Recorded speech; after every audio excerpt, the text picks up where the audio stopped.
저는 오늘 이 말씀 가지고 여러분과 함께 우리의 실수에 개입하시는 하나님이라는 제목으로 귀한 은혜의 말씀을 나누도록 하겠습니다.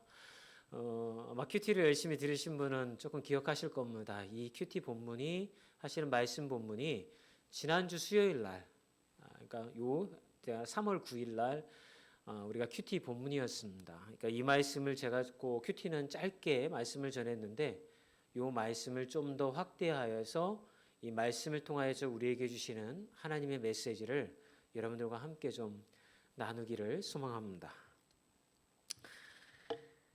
오늘 본문을 보면서 여러분들이 무엇을 느끼셨는지는 모르겠지만 저에게는 이렇게 비쳤습니다. 하나님의 돌보심을 경험했지만 여전히 불안해하면서 자신이 무언가를 하는 그런 한 사람을 우리에게 소개하고 있는데 그의 이름이 아브라함이라는 것입니다. 오늘 본문의 내용을 보게 되어지면 아브라함이 기근으로 인하여서 애굽으로 내려갔다가 자기 아내를 누이라고 속이는 사건을 한번 경험을 했죠.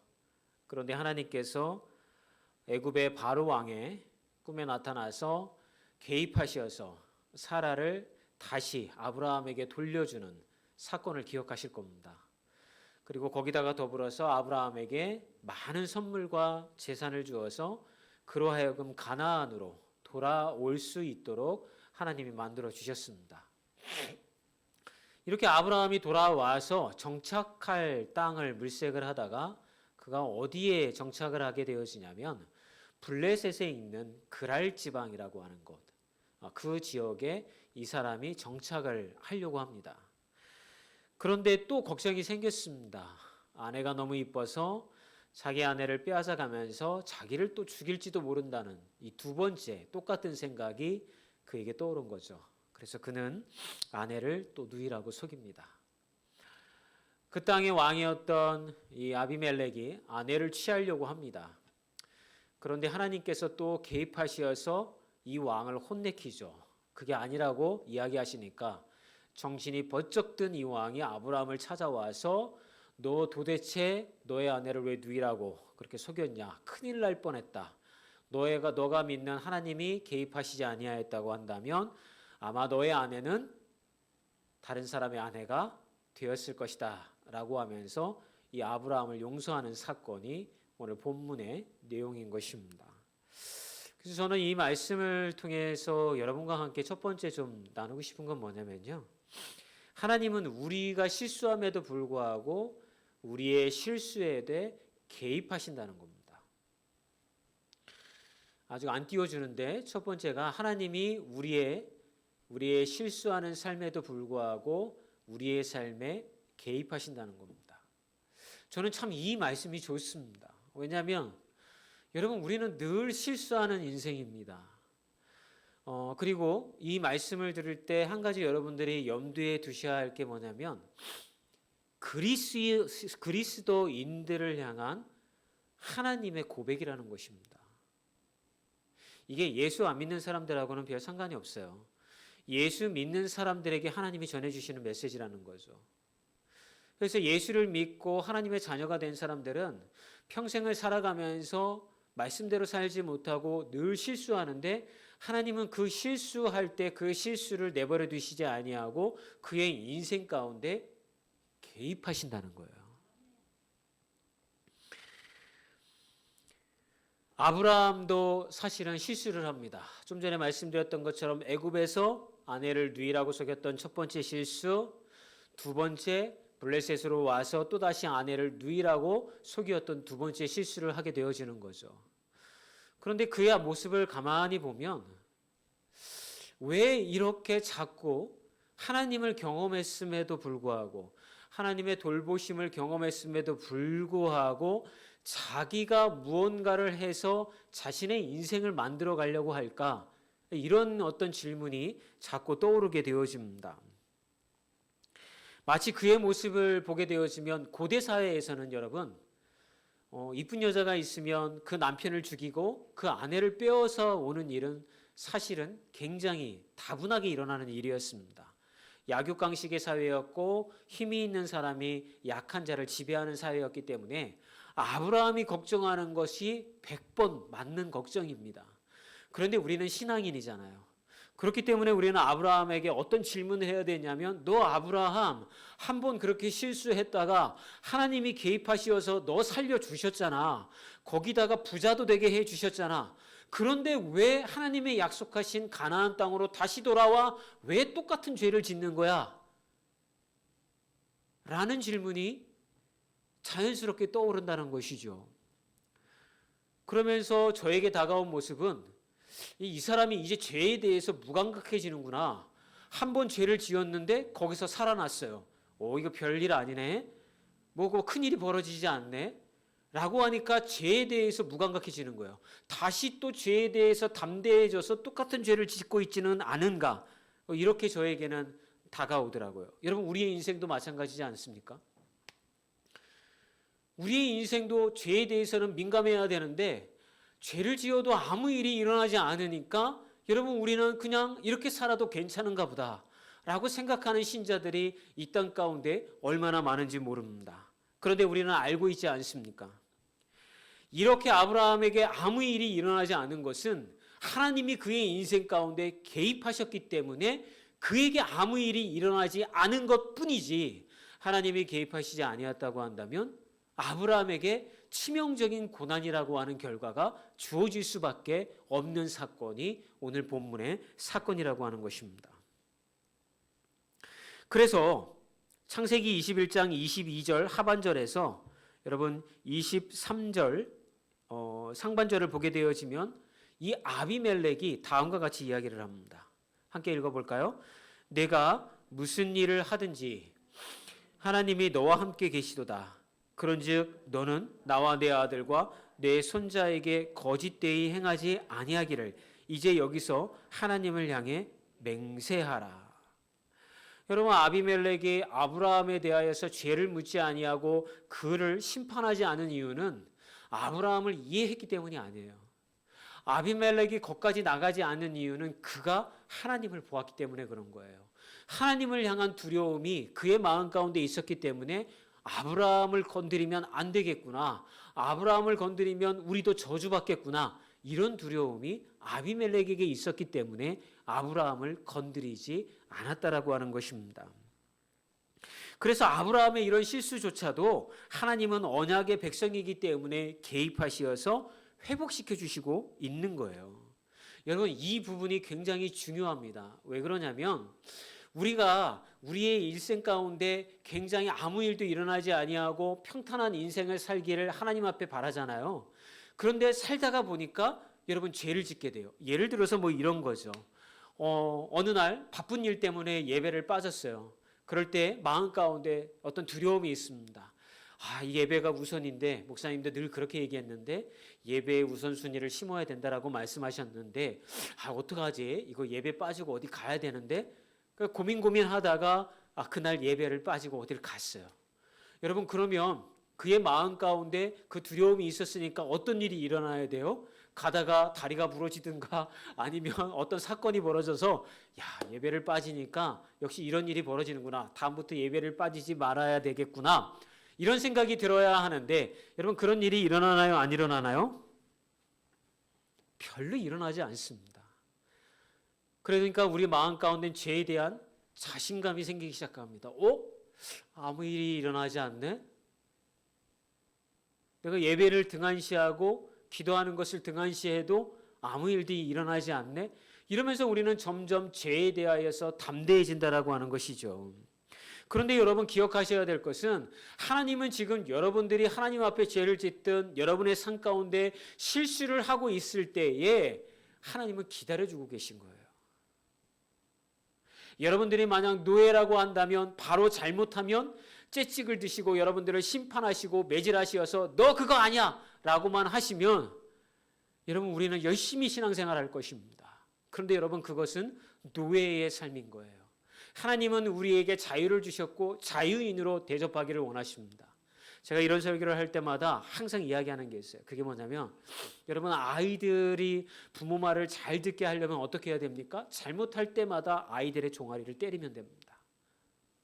그러면 그 아이는 절대 실수하지 않습니다.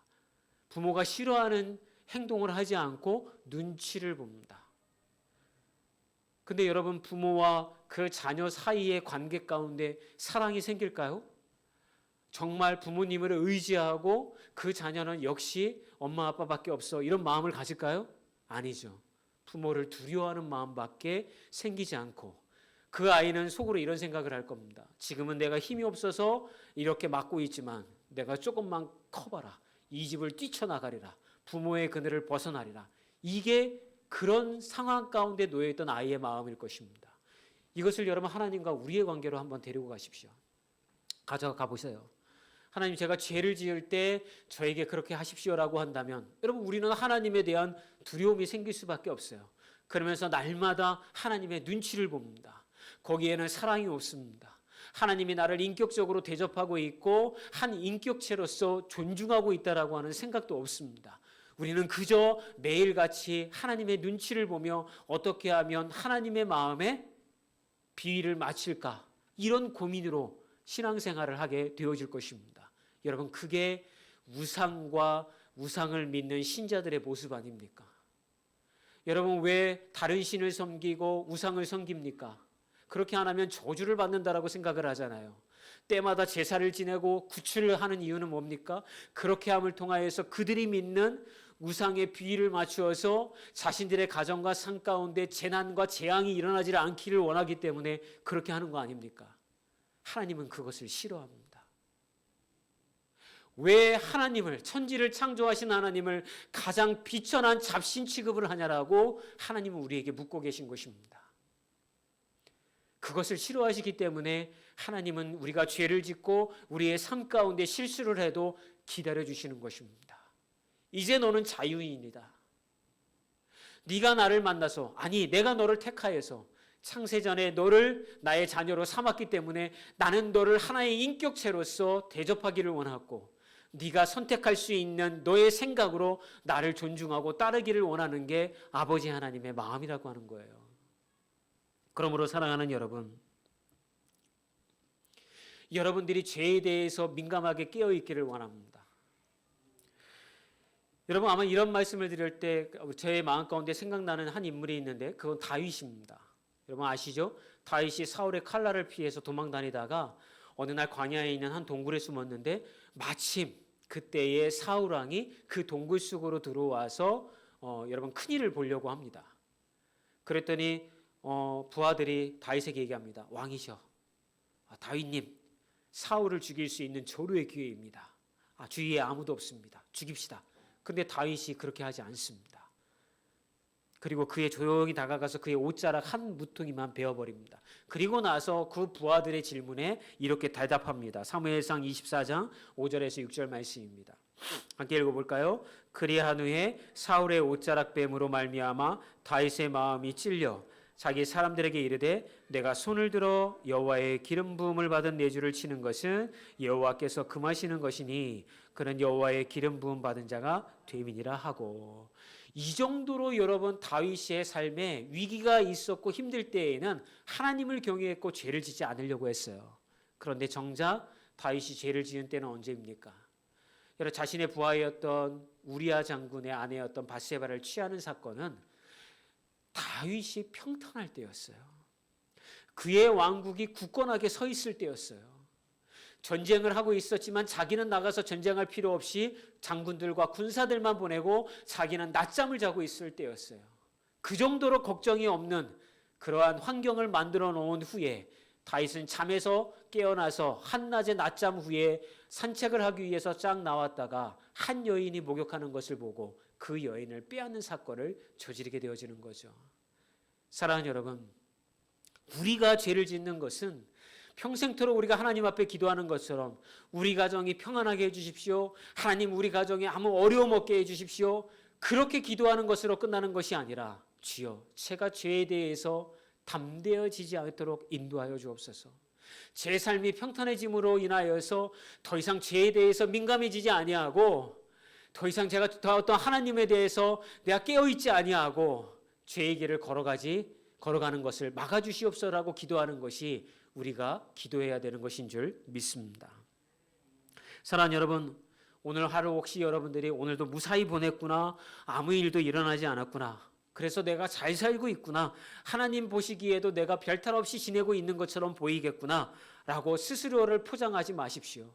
지금 여러분들이 누리는 이 평안과 행복은 여러분들이 하나님 앞에서 잘하고 신앙생활을 똑바로 하기 때문에 주어진 평안과 행복이 아니라 하나님이 여러분의 인생을 돌보고 개입하셨기 때문에 주시는 평안과 행복인 줄 믿습니다. 그러므로 우리가 그 평안을 우리의 삶 가운데에서 하나님 앞에 감사하는 고백이 있어야 될 줄 믿습니다. 오늘 밤에 여러분들이 잠들면서 하나님 앞에 고백해야 될 것은 주님, 저 요즘 신앙생활 잘하고 있죠. 주님, 예수님 잘 믿고 있죠. 이게 아니라 하나님, 저는 죄를 지을 수밖에 없는 쓰레기 같은 존재인데 오늘도 하나님이 나의 인생에 개입해 주셔서 이렇게 평탄하게 지내는 하루가 있었사오니 주님 감사합니다라고 하나님의 돌보심에 감사로 화답하는 여러분들이 되시기를 주의 이름으로 축원합니다. 두 번째, 저는 이 사건을 보면서 드는 질문은 아브라함의 사건을 보면서 하나님의 그의 인생 가운데 이토록 개입하시는 이유가 무엇일까요? 그런 생각을 해봤습니다.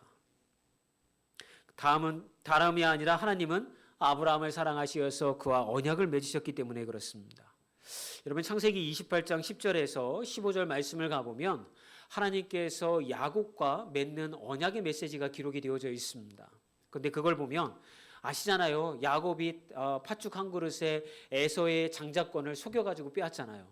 에서의 보복할 것을 두려워해서 그가 삼촌 라반의 집으로 도망을 가는데 가다가 길거리에서 노숙을 하다가 꿈 가운데 환상을 보는데 하늘에서 사다리가 내려오는데 거기서 천사들이 오르락 내리락하고 하나님이 그 천사들 위해서 야곱에게 뭐라고 말씀하시냐면, 야곱아, 오늘부터 나는 너의 하나님이 될 거다. 너의 아브라함의 하나님, 이삭의 하나님, 그 하나님이 지금 너에게 이야기하니 지금 너가 잠드는 이 땅과 앞으로의 다른 모든 땅을 너와 너의 후손에게 줄 것이다. 앞으로 내가 너와 동행할 것이고 너와 함께 너를 떠나지 않을 것이다. 그러니까 이런 언약을 맺게 되어져요. 그 말씀이 바로 이 말씀인데 함께 읽어보도록 하겠습니다. 야곱이 부활 새벽에게 떠나 하란으로 향하여 가더니 한 곳에 이르러는 해가 진지라. 거기서 유숙하려고 그곳에 한 돌을 가져다가 베개를 삼고 거기 누워 자더니 꿈에 본즉 사다리가 땅 위에 서 있는데 그 꼭대기가 하늘에 닿았고 또 본즉 하나님의 사자들이 그 위에서 오르락 내리락하고 또 본즉 여호와께서 그 위에 서서 이르시되 나는 여호와니 너의 조부 아브라함의 하나님이요 이삭의 하나님이라. 내가 누워있는 땅을 내가 너와 내 자손에게 주리니 내 자손이 땅의 티끌같이 되어 내가 서쪽과 동쪽과 북쪽과 남쪽으로 퍼져 나갈지며 땅의 모든 족속이 너와 내 자손으로 말미암아 복을 받으리라. 내가 너와 함께 있어 내가 어디로 가든지 너를 지키며 너를 이끌어 이 땅으로 돌아오게 할지라. 내가 내게 허락한 것을 다 이루기까지 너를 떠나지 아니하리라 하신지라. 여러분, 이 언약이 왜 중요하냐면 이 시대를 살아가는 우리에게도 동일한 언약으로 하나님이 말씀하시고 있기 때문인 것입니다. 뭐라고 말씀하십니까? 내가 내게 허락한 것을 다 이루기까지 너를 떠나지 않으리라. 여러분, 하나님은 이렇게 우리를 돌봐주시는 거예요.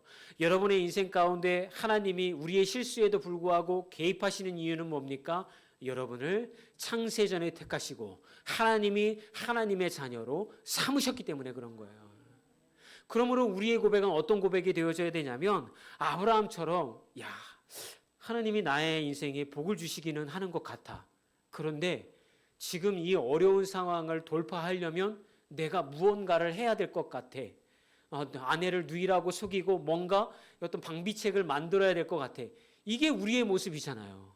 그런데 하나님은 뭐라고 이야기하시냐면, 얘야 걱정하지 말아라. 나는 너의 하나님이 되고 아브라함과 이삭과 야곱에게 이야기하고 약속했던 것처럼 너를 떠나지 아니하고 내가 너를 돌봐줄게. 너가 지금 해야 될 것은 네가 하나님의 자녀라고 하는 정체성만 가지면 돼. 그리고 다른 신을 바라보지 아니하고 오직 나 여호와 하나님이 너의 인생을 하나님의 나라로 만들어가는 것에 화답만 하면 돼라고 우리에게 이야기하고 계시다라고 하는 거예요. 그러면 여러분, 우리가 해야 될 거는 뭐예요? 하나님에게 우리를 내어드려야 되는 거예요. 우리의 마음 가운데 상황에서 오는 두려움이 생길지라도 주님, 하나님이 개입하시어서 이 어려운 상황 가운데 넘어가게 해주실 줄 믿습니다 라고 나를 내어드려야 되는 거예요. 그런데 우리는 아브라함처럼 행동하죠. 하나님이 개입하셔서 주신 복은 복대로 인정을 하면서도 그래도 하나님 내가 뭔가 해야 되지 않겠어요? 인간적인 어떤 방법들을 찾아야 되지 않겠어요? 이게 우리의 모습이라고 하는 거예요. 하나님이 여러분들에게 왜 인생 가운데 개입하십니까? 여러분들이 하나님의 자녀이기 때문에 그럽니다. 여러분들이 하나님의 언약 백성이기 때문에 그런 것입니다. 이제 여러분들이 서야 할 자리는 이 언약에 충실한 반석 위에 서야 될 줄 믿습니다. 세 번째 여러분들과 두 번째 마지막으로 나누고 싶은 것은요, 다른 것이 아니라 고난도 하나님의 개입하심이라고 하는 것입니다. 여러분, 모든 하나님의 개입이 해피엔딩으로만 끝나지 않습니다. 말씀으로 조금 오해하실 것 같아서 말씀을 드리는 겁니다. 하나님의 자녀들이요, 하나님의 말씀과 하나님의 것들을 사모하지 아니하고 죄에 대해서 계속해서 무감각해져 가지고서 넘지 말아야 할 선으로 계속 나아가면 하나님은 개입하시어서 우리에게 고난을 주십니다. 여러분, 사사시대에 이스라엘 백성이 광야 시대를 넘어서 가나안 땅에서 생활하게 되어집니다. 그러면 400년 동안 노예로 살아왔던 이 이스라엘 백성들이 처음으로 자유를 갖게 되었잖아요. 광야 생활과 이 가나안 땅의 사사시대를 살아가고 있는 이 백성의 차이점은 무엇일까요? 여러분, 자유인이 되었다라고 하는 거예요. 이 이스라엘 백성들에게 하나님은 무엇을 요구를 하시냐면 이제 너희들이 선택하라는 거예요. 너희들이 하나님 앞에서 주체적으로 하나님께 영광을 돌릴 삶을 선택하라는 거예요. 그래서 여러분, 사사시대에 하나님께서는 이스라엘 백성들에게 선택할 수 있는 자유를 주셨습니다. 그랬더니 이스라엘 백성들이 무엇을 선택합니까? 등 따시고 배부르게 살겠다는 것을 선택을 합니다. 그러자 하나님이 그렇게 놔둘 수 없다고 하십니다. 그래서 사사를 보내시고 경고하십니다. 그리고 그들이 돌이키지 아니하면 하나님은 그들이 심판하셨습니다. 이렇게까지 하시는 이유는 다른 게 아니에요. 너희들이 죄에 대해서 무감각해지고 하나님의 자녀로서의 정체성을 잃어버릴 정도로 죄의 길에 걸어가고 있는 것을 하나님은 두고 보실 수가 없기 때문에 우리의 인생 가운데 고난을 허락하시어서 우리로 하여금 하나님의 자녀로 돌아가게끔 만들어 놓으신다는 거예요. 사사기 2장 11절에서 15절 말씀을 함께 읽겠습니다. 이스라엘 자손이 여호와의 목전에 악을 행하여 바알들을 섬기며 애굽 땅에서 그들을 인도하여 내신 그들의 조상들의 하나님 여호와를 버리고 다른 신들 곧 그들의 주위에 있는 백성의 신들을 따라 그들에게 절하여 여호와를 진노하시게 하였으되 곧 그들이 여호와를 버리고 바알과 아스다롯을 섬겼으므로 여호와께서 이스라엘에게 진노하사 노략하는 자의 손에 넘겨주사 그들이 노략을 당하게 하시며 또 주위에 있는 모든 대적의 손에 팔아 넘기심에 그들이 다시는 대적을 당하지 못하였으며 그들이 어디로 가든지 여호와의 손이 그들에게 재앙을 내리시니 곧 여호와께서 말씀하신 것과 같고 여호와께서 그들에게 맹세하신 것과 같아서 그들의 괴로움이 심하였더라. 여러분, 이스라엘 백성들이 왜 계속 고난과 어려움 가운데 있습니까? 죄에 대해서 무감각해졌기 때문에 그런 거예요. 이 말씀을 통해서 우리가 생각해 봐야 될 것은 우리의 인생 가운데 왜 이렇게 고난과 어려움이 자꾸 일어날까? 여러분, 거기에만 여러분들이 묻혀 있어서는 안 된다라고 하는 거예요. 만약 그런 어떤 인생 가운데 어려움이 찾아오고 힘듦이 찾아오게 되어진다고 한다면 여러분, 우리의 인생이 과연 하나님을 떠나 있는지 아닌지를 점검해 볼 필요가 있다라고 하는 것입니다. 내가 하나님을 예배하는 것에 온전하게 제대로 서 있는가?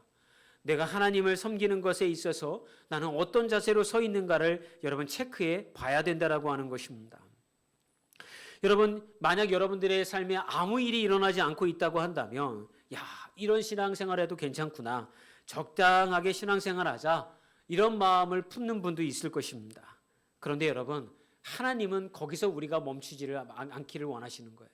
하나님은 그 자리에 일어나서 하나님의 백성으로서의 정체성을 가지고 여러분의 가정과 여러분의 삶을 하나님이 원하시는 세상으로 만들어가기를 원하셨기 때문에 우리를 불러주신 줄 믿습니다. 그런데 우리는 어떻게 기도합니까? 하나님, 저는 큰 욕심 없습니다.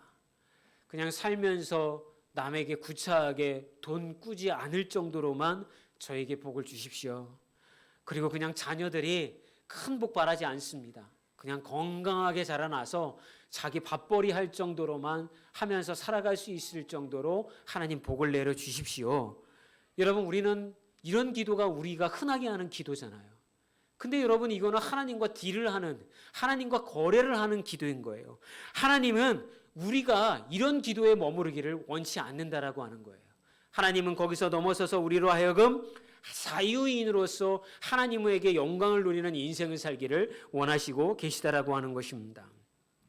사랑하는 여러분, 하나님은 우리가 하나님께 영광을 돌리는 인생을 살 때 복 주시겠다라고 약속해 주셨어요. 우리의 삶을 인도해 가시겠다라고 약속해 주셨어요. 그러면 우리가 서야 할 자리는 어디입니까? 나의 삶에 하나님이 지금 맡고 계신 것이 아닌가? 그러면 나의 예배를 점검해보고 하나님에게로 돌아가자.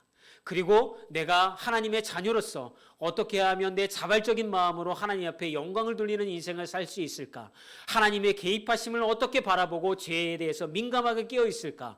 돌아보는 복된 분들이 되어지시기를 주의 이름으로 축원합니다.